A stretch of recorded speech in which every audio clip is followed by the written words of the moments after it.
This is not a test. Stay calm in an orderly fashion. Make your way to the lifeboats.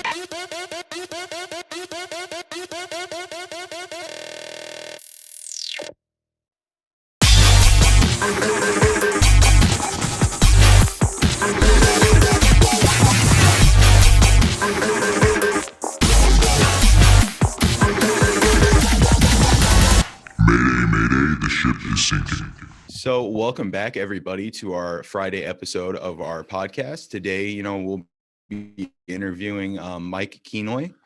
Mike, why don't you tell us a little bit about who you are? Well, who I am is a man in recovery, saved by the grace of God. Thank goodness I've figured out how not to drink and drug today. And I also am the executive director of Endeavor House Ministries. We serve men, and soon there will be a women's house called Angie's House upcoming. So we're excited. Awesome, man. Awesome. Yeah. So tell me a little bit. I want to dig in a little bit more. So what is your personal experience with recovery? What was that like for you? Kind of what's your story? What was it like out there for you? And then what changed and what happened when you did change? Wow. That's a lot of ground to cover right there. But really, I grew up, my dad was an alcoholic. And so that impacted me. And I swore I'd never be my dad. But it seemed like going through high school and whatnot that I seemed to attract to other people who are in similar situations. Their parents like to drink and get together and party and whatnot. That was just a norm for us. And and in high school and I did my share of partying, mostly the weekends, weekend warrior type thing. And it was never not a serious thing. But it soon became that. I began to work at General Motors, and then I unfortunately went through a divorce, and that's when my drinking really took off. And of course, I surrounded myself there at General Motors with a lot of really cool, hip guys and athletic guys like I was, and so that's what we did. Really, everybody from 17 to 70 would go out on break and get high or drunk in some shape, form, or fashion. And so, as we alcoholic addicts normally do, I took it to the next level, and it continued from there for quite a few years.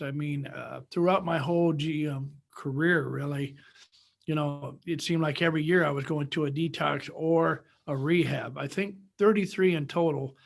22 detox, and then another 11 full-blown rehab. So as you can hear me say, I did not get this the first couple of times around, because as we tend to think, we don't really have a problem, or it's something that we can solve ourselves. And I found that to be untrue after several vain attempts. Yeah. I think there's something really interesting there that maybe our viewers might pick up on too, is like not to give up that hope.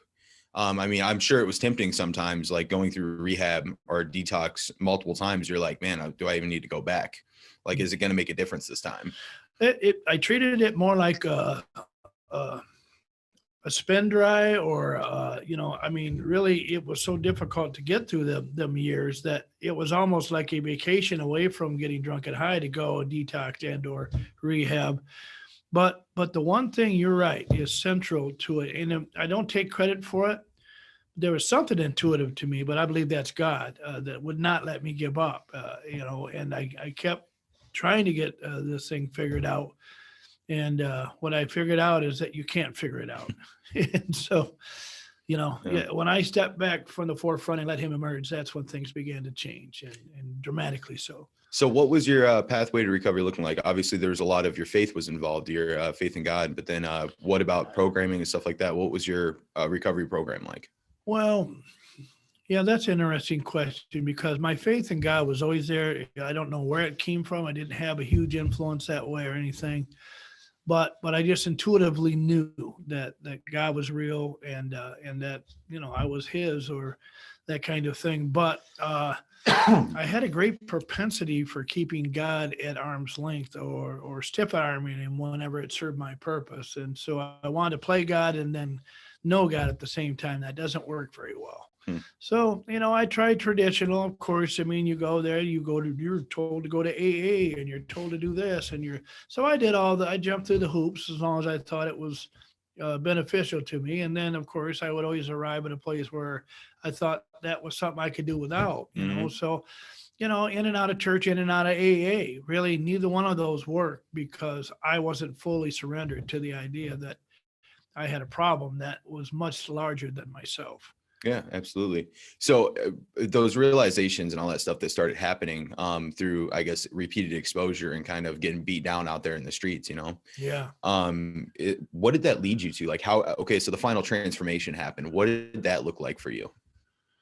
Well, the best way to answer your question is it incrementally happened over the course of time. What I've come to understand and believe and know in my heart is that unless I'm fully surrendered to the idea that I'm still going to, even 99.9% in me, that 0.1% will manifest itself eventually into maybe a drink or a drug will be all right. Yeah. And I never was fully, I was every degree besides 100% before that. So over the course of time, I guess I ramped up to different degrees or more willingness, but not the total full Monty, I guess is, and when it took desperation, the gift of desperation, as we talk about in the program, that finally came. I mean, literally, I would pray at night to not wake up in the morning. I didn't want to live. Living was very, very painful, and the idea of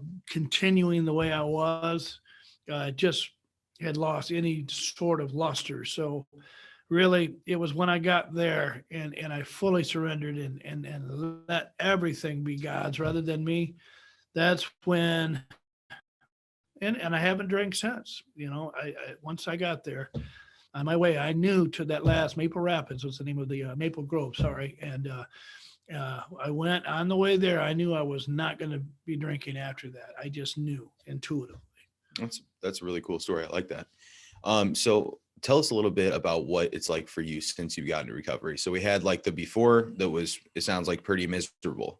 And then now what do we have? What was that change? What did recovery do for you? Actually, see, that was part of my problem is it wasn't always miserable. It became very, very miserable towards the end. And that's what you're referring to. But I mean, early on, I mean, remember I told you, me and all my buddies, cohorts or whatever, I mean, and their wives and their families, and that's what we did. We had a lot of fun times.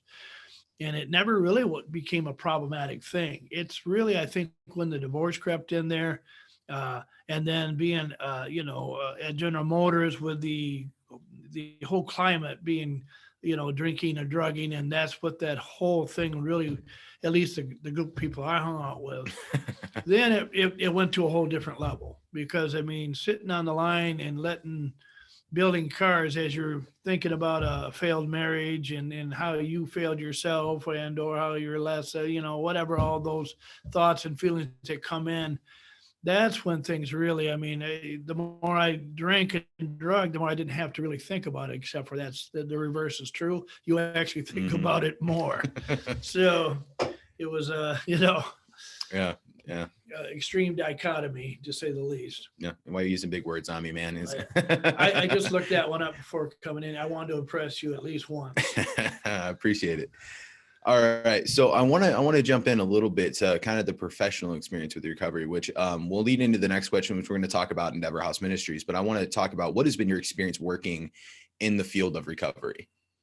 I'm not quite sure what you mean by my experience. I experienced a miracle in such a way that I knew my life was radically changed. So, and when that came home, that rooster came home to roost, I mean, it changed everything. I mean, they talk about becoming a new creature and, or the old passing away and the new coming, or whichever way you want to look at it. I mean, there's kinds of different analogies from the big book or the Bible. I don't care which one you choose. I just know that something happened. They call it a psychic change in the big book mostly, but something happened like that. And it was an extreme experience. It was that step 12 type, revelation that indeed I've had a spiritual experience, and there's no way to deny it because I had tried. You don't try as many times as I did, and fail, and then suddenly succeed without understanding it wasn't me that achieved that.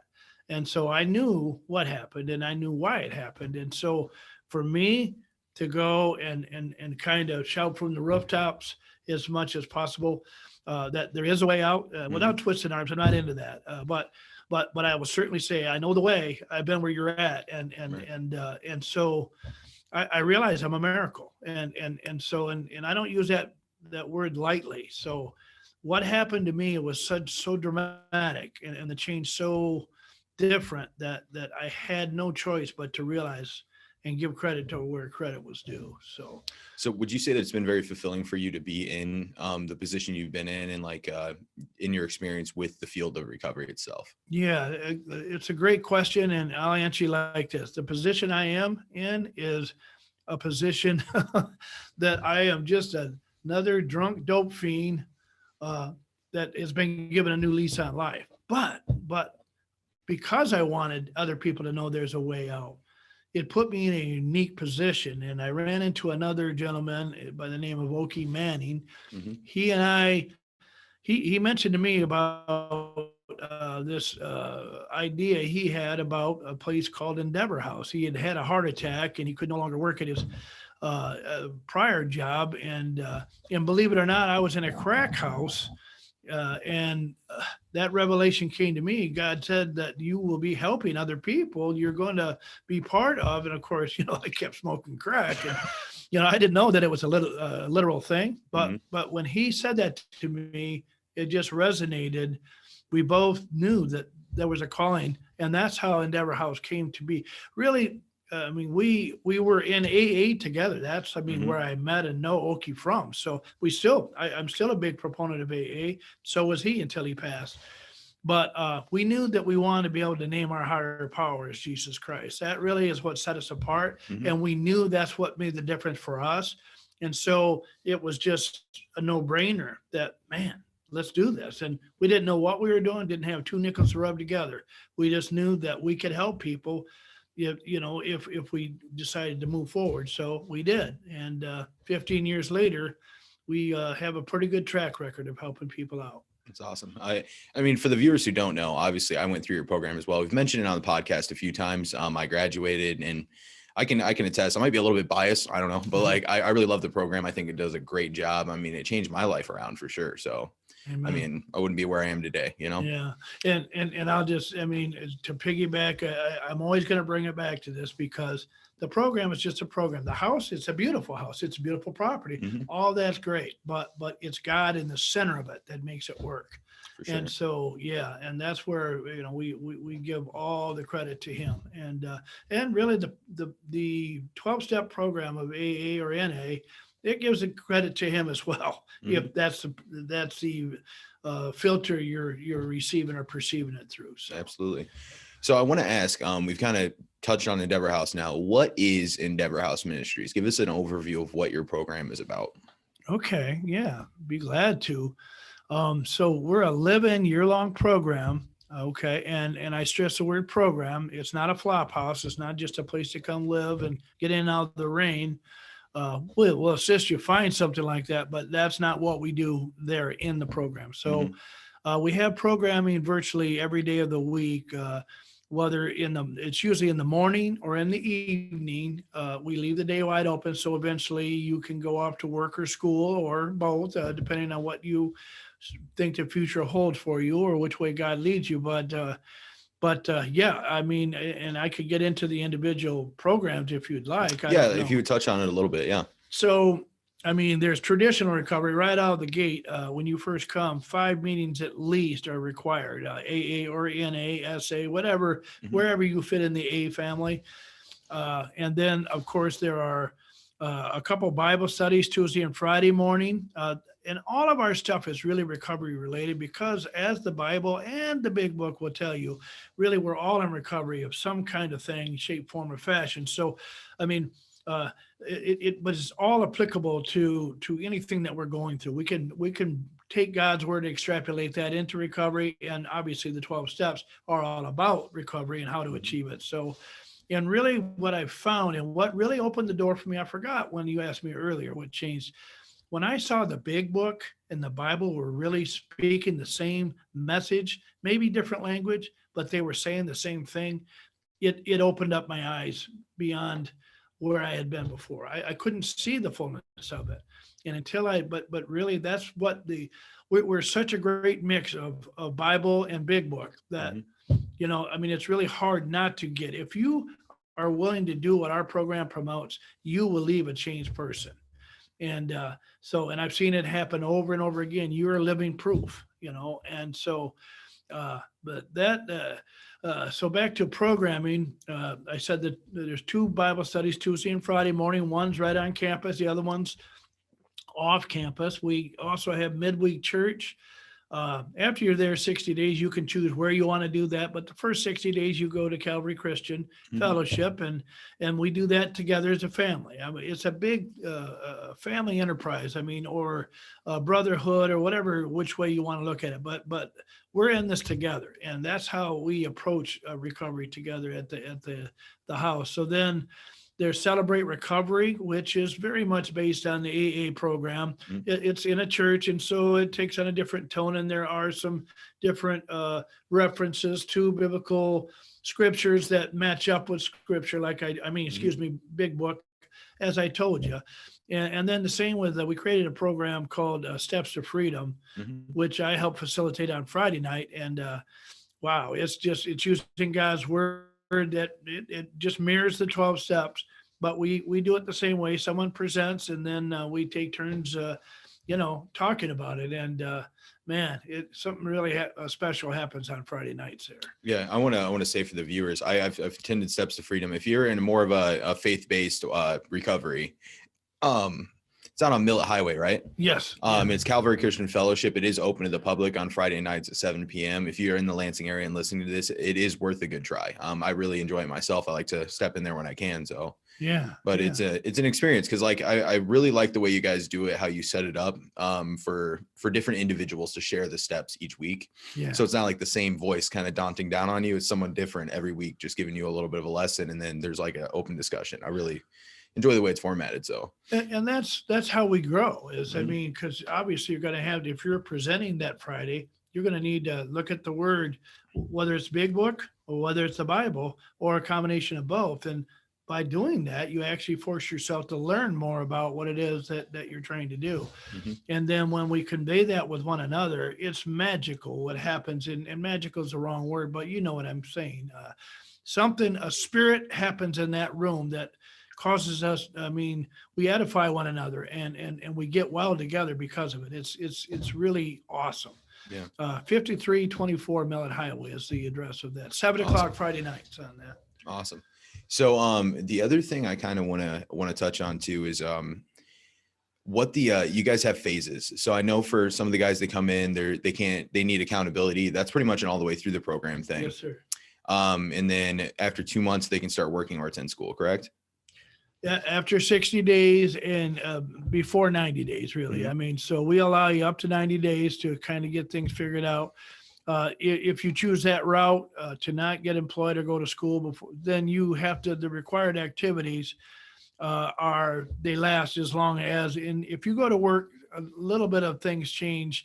Like for instance, instead of going to all the activities, you can choose between steps or CR. Mhm. And if you're going to work during the day, those Bible studies, you have to figure out how to make the midweek and then make up another one. Usually we offer one on Saturday too. So we work with you. I mean, it's all about wanting you to succeed. Nobody's getting rich at the Endeavor House. I guarantee you that. As a matter of Right. fact, I get in my pocket quite often, but it's not the point. The point is we just really care about people getting well. And so, and as far as employment, we help you get employed. We'll help you get plugged in at school. We'll help you with financial, in the financial arena. As a matter of fact, we'll match you up to $500 if you've shown good fiscal responsibility throughout the program. So, I mean, it's all about wanting you to succeed, and so yeah, and really all the programming, it all adds up to equipping you so that when you walk out, you don't ever have to come back to a place like Endeavor House. So you don't have to turn around and go back where you came from. Mhm. You are solidly equipped to move forward Yeah. and live a successful, healthy and wealthy life, really. So, Yeah. So one other thing I want to talk about is the Endeavor House. My experience there is, and now that I've gotten to the recovery field a little bit, I've seen this. It is much more structured than almost any other 3/4 house I've seen. Most of the time, 3/4 house, their programming consists of, some meetings. I believe it's usually like 2, maybe 3 a week, and then maybe going in intensive outpatient. So that's usually the cap on the programming that I've seen around. So what is the idea behind the structured ideas behind Endeavor House? Well, yeah, the whole idea behind it is our way didn't work. Mhm. And so really, if we're going to be a new creature or a new person, if we're going to get beyond where we've been, then we have to, I mean, nothing changes if nothing changes. That's an AA axiom. And there's plenty that I could drag out of the Bible and present. But the idea that we need to start thinking and acting differently begins with being willing to be accountable and responsible to each other in that program. That's what I mean about the family element. It doesn't Mhm. mean, you put 17 men together in a house. I mean, yeah, every once in a while you're going to ruffle feathers, but really less than you might imagine Mhm. because of that structure, because we're all like seizing the life preserver in that house, knowing that we all are on the same journey and all trying to receive the same results. So, but the structure and the accountability, I mean, really, it's just about surrendering one's desire to run around and do things your own way, which never worked for us. So, and when we grab onto that, then the sensibilities as to why that. I mean, because there's a number of reasons that I mean, we could talk all day just about that one aspect, Right. but there's something to that when you submit to God, to the program, to even each other. Mhm. It changes how you think and perceive life. And without that change, you're going to just go back and do the same thing that you just did. So, Yeah. and that's never the right answer for us because we know once we have a taste and know that we've gotten beyond a certain amount of time, we know we have a choice now to either drink again or not, drug again or not. And so the choice, we present a choice, but we help reinforce that by structure that you can rely on. You know what I mean? It's like a rock rather than sand. I mean, you want to build on a solid surface rather than a wishy-washy one. So that structure helps you know that there's something solid there that you can rely on until you can rely on yourself. But really, do we ever really rely on ourselves? Excuse me, anymore? It's more relying on God through the things that He equips us with and helps us to do. So Yeah. when we perceive life that way, really life gets so much easier. To me, I likened it to like taking the world down off my shoulders and setting it Mhm. down because you can't sustain that. Yeah. You can only do that so long before you run out of strength. And generally, we go back to what we know, which is to drink or drug, Yeah. as a way of coping. Yeah, I noticed when I lived there. So when I was in my addiction, I'm sure maybe you can attest to this too. I did not do anything responsibility wise. Work didn't matter to me. I had like 6 jobs in 1 year. It really did not care about work. Paying bills, I was pretty much bouncing couch to couch. I didn't pay bills. I couldn't afford rent. Responsibility was not a thing in my life. So there's that, and then there was coming into Endeavor House. There's program fees. It is privately funded, so there's a little bit of a pay thing when you go through. Yeah. Not much, very affordable by all means. So like I learned that through there. I think that was probably one of the most influential things in my recovery was like bills get paid. That's priority. Okay, I have to go to this programming. I was working 40 hours a week and doing programming, and I was like, those are non-negotiables for me. I have to do those things. And it really set my mindset for moving forward in life. Like there's things in my life that are not negotiable. Like these things have to be done. They're very important and they can be prioritized and there's time to do them. So Yeah. And really, yeah, I mean, and the program I call that life on life's terms. And really, I mean, you're not going to live anywhere for free or exist anywhere without having to pay somebody for your car insurance or house or whatever it may be. So, and you're right. A lot of guys come in like yourself. I mean, you didn't submit to everything right away. I mean, you had to learn how to do that, and you had to learn and see the importance of why you do that. And that's why it's a year-long program, and that's why we continue that throughout, because really that's going to continue once you walk out the doors of Endeavor House too. you still have to do responsible things, or the program might say, do the next right thing Mhm. or do the next thing right. So, I mean, we kind of set that paradigm there and then really show you we have so many resources, including wellness INX, that we share the load with. I mean, you guys have a number of different resources that we send our men to and plug in and help them get equipped, but there are numerous other resources in the community too that we use all of those to equip you, so that because most of us didn't know we needed to do some of these things in Mhm. order to survive. And then we kept wondering why we failed over and over again. Well, it's not for no reason. It's not really some kind of mystery either. It makes common sense looking back, but of course, in the midst of it, you don't realize what you don't know. You don't know what you don't know, kind of. Absolutely. So I want to talk. We talked about where the vision from Endeavor House came from. You and Okie Manning kind of having that revelatory experience. So where did you guys start? Because I know the story myself, and I think it's really cool. And I want the viewers to hear it too. Where you guys started, and then how you guys progressed into the house you're at now. Okay. Well, it started in the Mount Hope Presbyterian meeting off Jolly in front of Gardner Junior High School. We attended that same meeting, and I didn't really know Okie from Adam, and he didn't really know me from Adam, but just by common, experience, we kind of knew of one another. And so I was finally beginning to get sober. I mean, like I told you earlier, I had numerous attempts at this without good, just showing up to AA, and that's not good enough. There has to be something more. At least for me, I found that I had to fully divulge myself to the God that they're talking about, of my understanding, in order for any of this to work. So then when I started getting and having some success after all those vain attempts prior, I had found myself at that point, because of my numerous experiences without a license and unable to drive.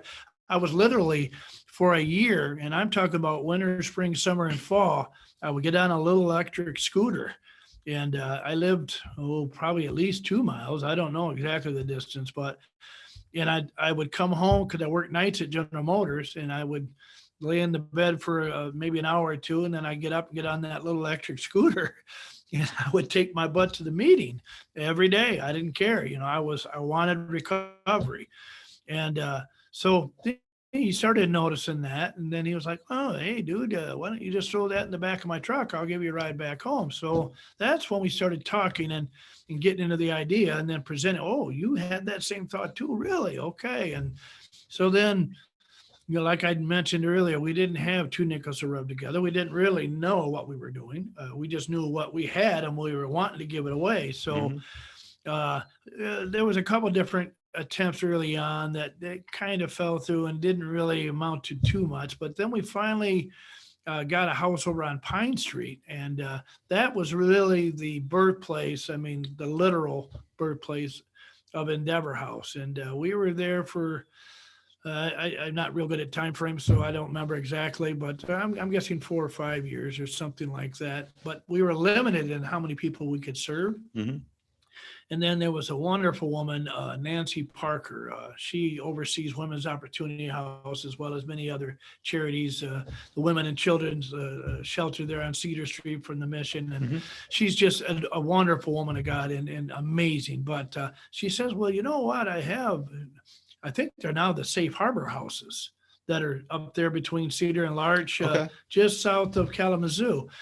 But at the time, she owned all those, and she had one that wasn't being really used. So she said, "Well, you could come in and use one of those." So we expanded our program, moved into there, and we were there probably a year, a little better.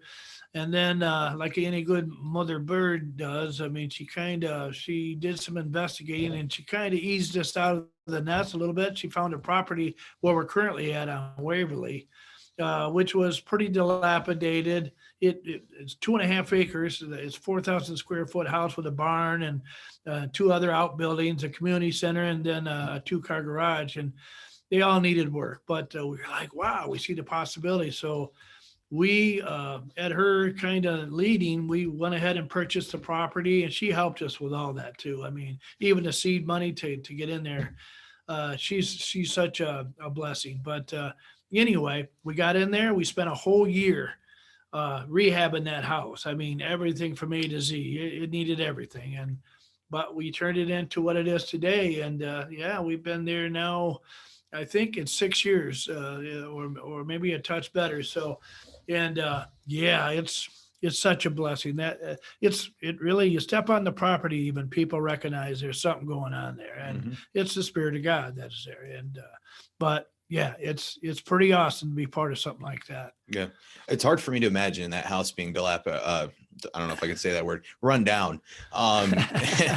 It's hard for me to imagine that because it's such a beautiful home. And it's surprising to me too, the amount of people. There's a few things you said throughout when we were talking. One, there's not any damage that's like happened from the house from residents the whole time I lived there. You know, you kind of expect like there would be some stuff that would happen. And then that brotherly affection you were talking about, that kind of brotherhood you walk into, that family atmosphere. I remember it was such a big deal for me coming out of rehab and feeling that level of acceptance that I felt on that like first day. Well, first you gave me a hug, which was really weird. I was like, who's this guy giving me a hug right now? But I got in and I felt so accepted, and it was immediate. Like I was like, this is where I'm supposed to be. And I feel like that's so important in early recovery, is like to find the people, find the people that you can spend time around that have that unity, have that common purpose. We're coming from a common place and we all want recovery. Yeah. And it made all the difference in my recovery, I would say. Yeah, and I would agree. That's what separates us, okay? And it's the love for one another. I mean, God says, and Scripture says that you will know them by their love for one another. And really, we don't recruit, we don't go looking. People show up because God brings them. Mhm. And like you had the experience. Some of our guys had been in the same rehab as you, and they came and kind of talked about, and you just, something changed in you, and you didn't really have any idea of God, but something resonated with you. Mhm. And next thing you know, you're at the Endeavor House. That's kind of how it goes Yeah. with us, and that's what I mean. If we lack the spirit, because it's a spiritual program, they call it AANA, it's a spiritual program. Well, that spirit's God, and it's holy, and it's real, and it's something that you can invest in and have for yourself. I mean, it really dwells in you. You can not know that, but when you know that and you exploit it or grow it or intentionally walk into it, Mhm. man, there's nothing that can't happen in your life. All things are possible. And that's what we found. So that's the whole premise behind what separates us from others. I mean, the love of God, okay, but it has to extend to the people that he's touching in the house, and then walk itself out in what they're doing. And not everybody's perfect about it, okay, but that's the whole purpose of it being a year too. Mhm. I've seen people come in and just not really interested to, by the time they leave, they have changed completely. And I've seen it more than once, numerous times. Mhm. And we have people that wash out and lose interest or whatever. But even them, I've seen the seeds planted. I run into them later, and they're living life a lot differently than they ever had. And so all we can do is our part. It's nothing really. I mean, once again, it's God doing the work. We just get to be part of it. Right. You know. Absolutely. So I kind of want to ask you, we have some people I'm sure struggling with addiction that might be listening to this podcast today. So what is something you would want them to know? What is something you want to say to them? I mean, it's just resonating in my head right now. Just surrender. You Mhm. have to surrender. It's okay that you're alcoholic addict. Birds fly, fish swim. Alcoholic addicts, they get drunk and high, but you don't have to anymore. But on our own steam, on our own will, we're just powerless. I mean, the first step tells us that, and we don't really. Nobody wants to embrace the fact they're powerless, and now they got to do this, that, and the other in order to be well. But the truth is, it's not as difficult as you might imagine. And really, all that you've been dragging around all this time, you can let it go, and you can turn it over, and you can stop trying to have the answers because you don't need to. It's a finished work that you're actually walking into. And when you ask God to come in and be at the forefront of your life, and then you're really willing to do, and you really are willing to go to any length to ascertain what he has for you, Mhm. which we imagine is, wow, I gotta do all this stuff. It's not so much. Really, he will do it for you. It's allowing him, being willing to let him work in and through you. That's the whole key to it.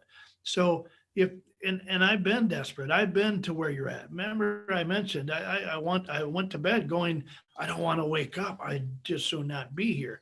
So I've been there and I've done that. And I also know that miracles can indeed happen if you allow them. But you have to stop dragging whatever it is you're dragging around with you. You gotta let it go. You gotta let God, and then you've got to take some simple suggestions as to how to achieve that. Okay. And so that would be my first, and I don't never give advice, but suggestion: surrender. Mhm. Stop, cease fighting everything and everybody. The big book says. Mhm. So once again, you see how it mentions up real nicely. I don't care which publication you're reading out of, but do one of those things, whichever way you choose to perceive it, because you on your own strength cannot make it. Absolutely. Um, you brought something up for me, so I want to bring it up. We just talked about this. It was like 3 weeks ago, actually, in a meeting, and it stuck with me. And it's trying to think of what it was. Hold on 1 second.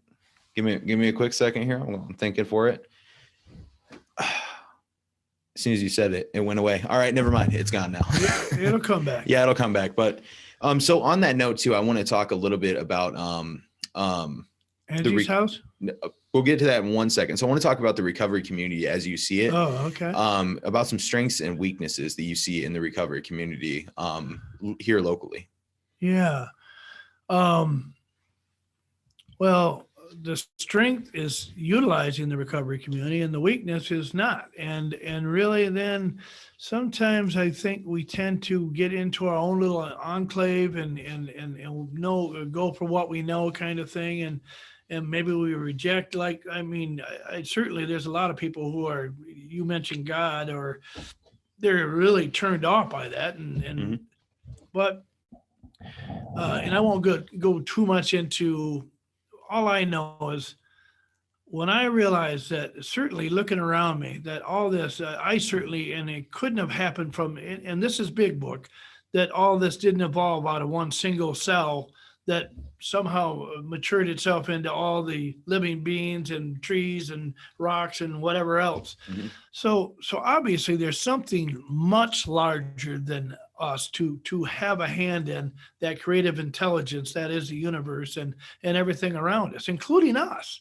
I mean, we didn't will ourselves into being either.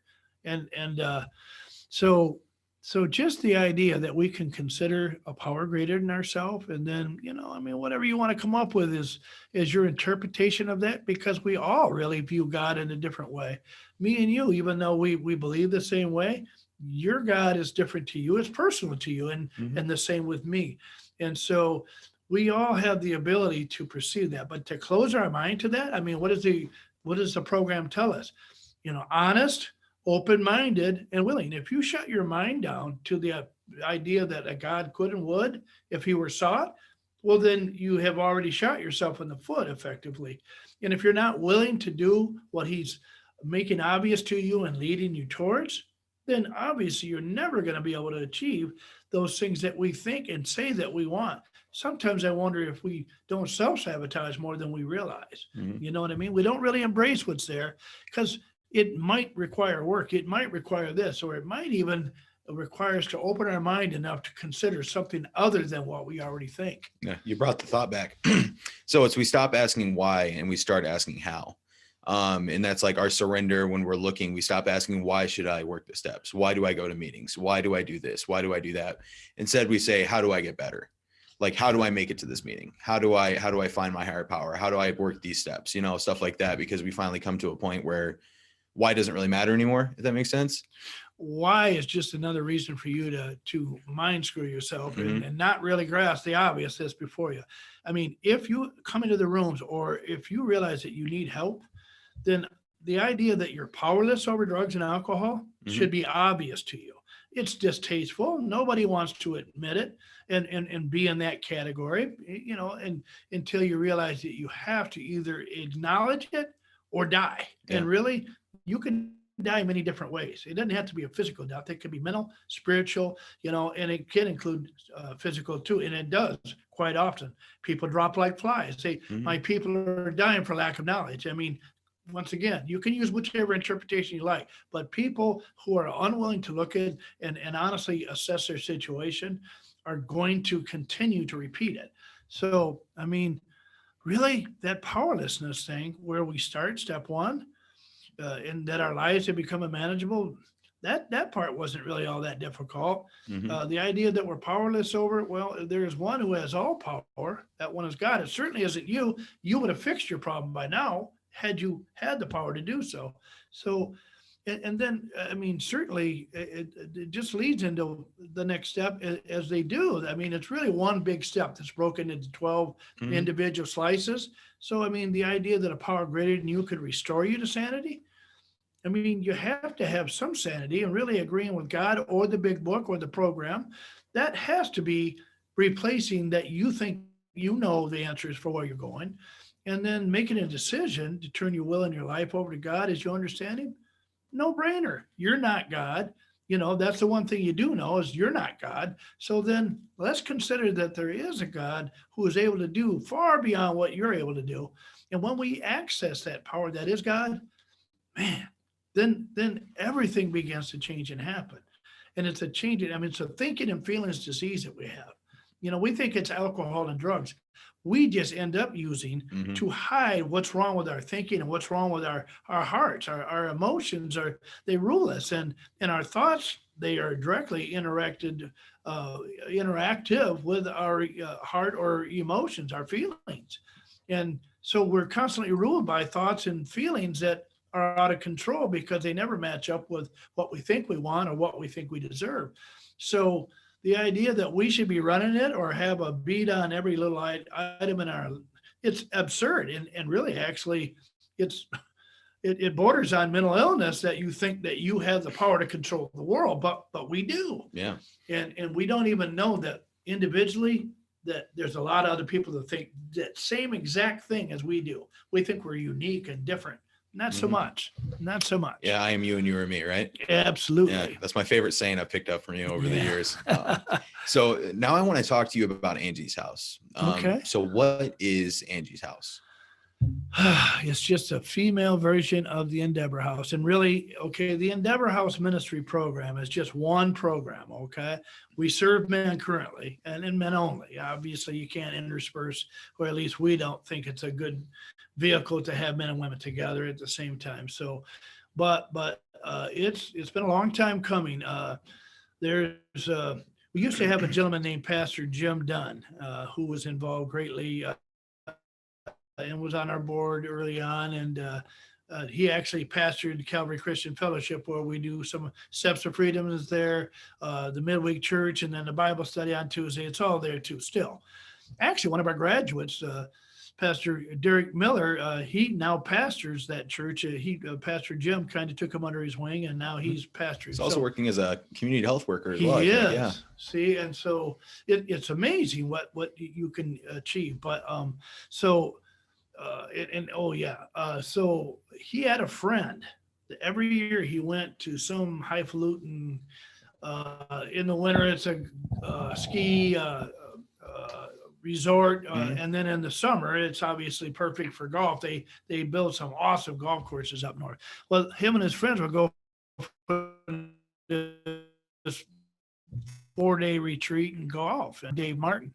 And the one year Dave showed up and said, "Yeah, my daughter just died of an accidental opioid overdose," and he was crushed. And obviously, and Jim being his friend, and he knew about us and what we did, so I mean, he mentioned us, and he tried to give him some solace, and we end up having some discussions with, and then Dave, obviously, he had a decision to make. Am I going to let this kick my butt, or am I going to do something about it? Mhm. And him and his family, and he's got, I never know the correct number. I think after Angie passed, I still think there's at least 3 and maybe 4 additional daughters.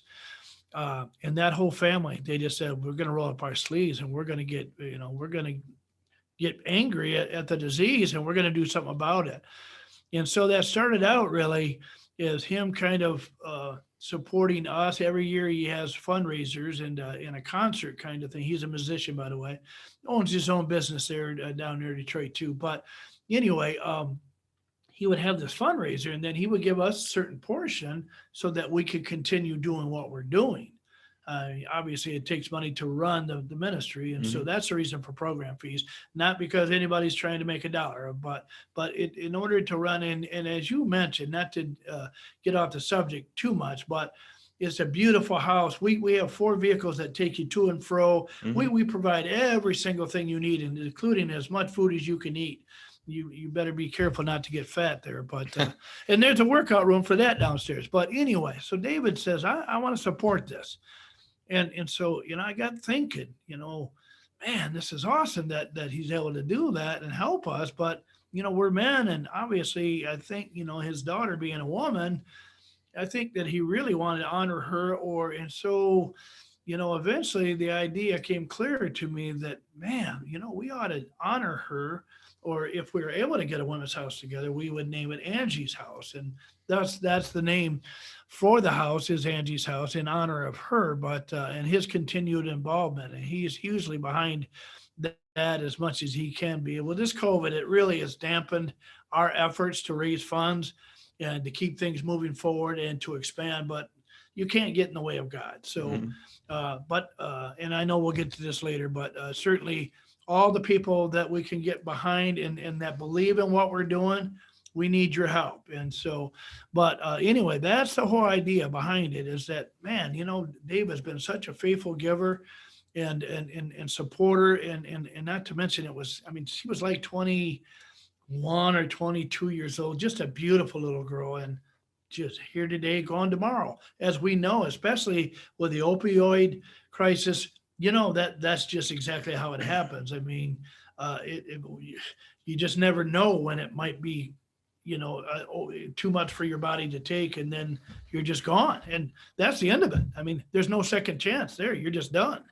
So we really want to address that, and there's such a huge population of women that need help, and so it's a no-brainer for those who. I mean, it's going to be patterned after the men's house. So really, I mean, we're going to name our higher power there as Jesus Christ, just the same. The program will be slightly different, just because women are different than men, but really the same model is going to be in place. And so we made some really good strides. We're working with an organization called Child and Family Charities, who is moving to, they're blessed enough to have expanded to the point where they need a new facility. And so they've located that facility and they're in the midst of moving everything into that one facility. And so we're hoping that by summer, that the house that they're currently, they call it the Gateway House, it's for homeless and at-risk youth. That will become the next, well, not the next, but the original Angie's House of Lansing. And so we can't hardly wait, but we're building strongly towards that even right now. We have a staff together. We meet every Monday and we're equipping people. We have a pastor and we have director and assistant director, and then we have a grant writer. We have all kinds of different things already in place, because if that program is solidly in place by the time it's here and available, it's like the movie, If You Build It, They Will Come. Mhm. We've got to build it solid, because it will, if we build it solidly enough and we have everything in place, then it will be seamless once we start inviting women to come. That is awesome. And then the final question is kind of how people can get involved, either donating time, donating finances. I mean, I know you guys have a mentorship program there. So how do people go about that if they're interested? Well, I mean, so certainly the best way, I mean, and not directly, and my phone is 517-285-1270. That's a direct line to me. And I am the director, I executive director, because now I kind of oversee both ministries. But beyond that, we also have a website, Endeavor House Ministries, .com, and then a Facebook page that is Endeavor House Ministries INC or Incorporated. So you can, there's a donate button there. I mean, the Facebook page leads you right to the website, but there's a donate button there that you can come and get supportive. Certainly, like you just mentioned, is huge because it doesn't take just money, but it takes money and a lot of it to, especially with a new entity, you have to equip it all the way from ground to the top. So anybody who has a heart for what we're doing, please help. That's the best way. We're not beggars, but we need it. And if you believe, or if you're a believer that wants to help women be free, then please get in line. Or if you're, but also, I mean, each man at the Endeavor House has an individual mentor, as you know, and they work with them extensively to help them walk into a deeper relationship with God of their understanding. And then a lot of times former residents will come back and actually mentor. So then they also have some knowledge of recovery too. It's not necessary to have recovery knowledge. Is somewhat helpful, but really a knowledge. So women are going to need the same kind of thing. That the same model will be in place. So we need women to come forward and volunteer their time. It's like once a week, about an hour that you would have to meet, and at least that it can become more of a friendship if you want it. It's up to you, but at the bare minimum, 1 hour of your life really per week to help a woman become a new creature. That's what that will be about. And so certainly we have different events, and you can stay posted to our websites, and Angie's House of Lansing does have their own website. It's pretty barren right now, but we're in the midst of getting that equipped and putting more information on it. But between that and EndeavorHouseMinistries.com or the Facebook page, you can stay up to date with what we're doing too. So but any way that you feel that you can help or that you are willing to help, please give me a call or contact me. I also have an email. It's endeavorhouse@outlook.com. And then my personal email is Saint Keenoy, or STKEENOY @AOL.com. And don't make fun of that as being an AOL. But anyway, I don't care how you get a hold of me. Just get a hold of me. If you're interested in what we're doing, we need your help. It takes a kingdom or a village. And really, if you are interested in being part of that, please reach out to me. I will give anyone $5 that messages him because he has an AOL and ask him if he made it during the Renaissance. But yeah, I mean, it's been an absolute pleasure having you on here, Mike. It's great talking to you. Every time I have a conversation with you, it's always like feeling pumped afterwards. So yeah. I really appreciate talking to you today and getting the word out there about Angie's House and what Endeavor House is doing and how people can get involved. So yeah, thank you so much for the opportunity. Anytime I can shine a light on helping people become new creatures and get beyond addiction and recovery being the way out, and then certainly giving God the credit for all that, man, you got me. I'm there. So thank you very much for this opportunity. Awesome, man. Okay, brother. Thanks.